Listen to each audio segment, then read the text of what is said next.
ሌላኛው ጤነኛ ያልሆነ ቅባት አንቺ ወዳልሽኝ እየመጣው ነው የአትክልት ዘይት አይደል? በጣም ስለምንሸወድ ነው በጣም የቸኮልኩት ወደዛ ለመሄድ። ብዙ ጊዜ የአትክልት ዘይት ነው ስለዚህ ጤናማ ተብሎ ስለሚታሰብ ያ ሪፋይንድ ቬጂቴብል ኦይልስ አር ነምበር 1 ኪለርስ የሚል ምን እንደሚሉ እርግጠኛ ነኝ ተመልካቾች። ብዙ ሀገራት ስለዚህ ዘይት መረጃው አላቸው፣ ሪሰርች ተሰርቷል። የሚዳፈኑበት ብዙ ምክንያቶች አሉ፣ ብዙ ስራዎች ይሰራሉ። ሰው ጤነኛ የአመጋገብ ስርዓት እንዲከተል የማይፈልግበት መንገድ እንዳለ እኔ አምናለሁ። ኦኬ ምክንያቱም ሁላችንም እንድናቅ አይፈልግ። ከልጅነት ጀምሮ ጤነኛ አመጋገብ ስርዓት መከተል የምንችልበት እድሉ እያለ ያን እንዳንከተል ግን ተደርጓል።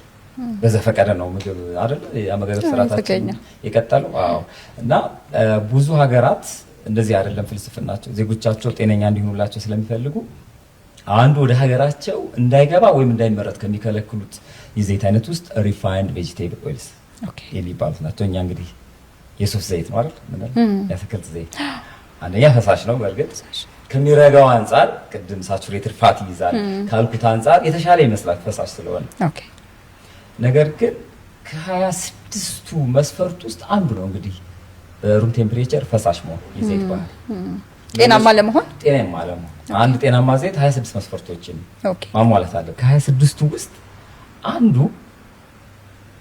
ፈሳሽ መሆኑ ሊሆን ይችላል ጥሩ ያስባለው። ነገር ግን ሌሎቹስ ነው ጥያቄው።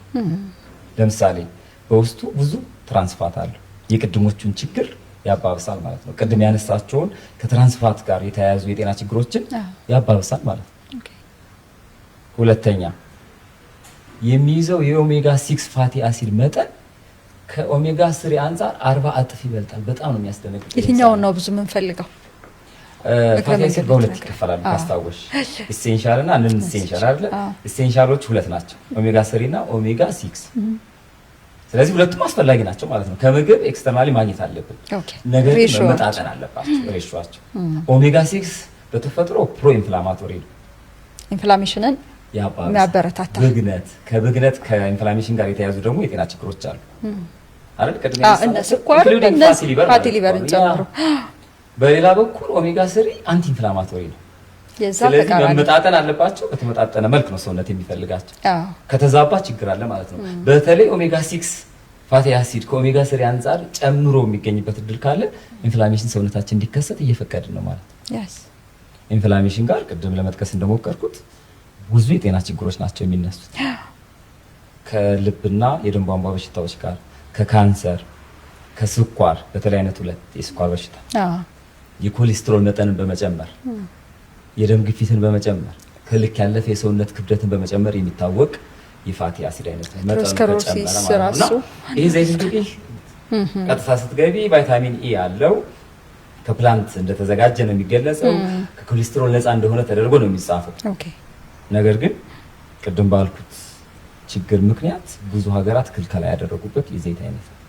ፈሳሽ ከመሆኑ ውጪ ሌላ መልካም አጋጣሚ ትጠቅሻት። ሌላኛው ነገር ደግሞ ምንድነው? ይሄንን አደገኛ ዘይት ወደ ቤት ካመጣ ነው በኋላ ምግብ የምናበስለው በዘይት ነው። እንግዲህ እንዳለመታደል ኢትዮጵያውያን የለመድነው ይሄን ነው። ምግብን ዘይት በከፍተኛ ሙቀት በመጥበስ የምናዘጋጅ ከሆነ ሲስ የነበረ ቀሪዋ ትንሽዬ ሲስ የምትባለው ፋቲ አሲድ ወደ ትራንስፋት ይቀየራል። ችግሩ በጣም እየተወሳሰበ ነው የሚሄደው።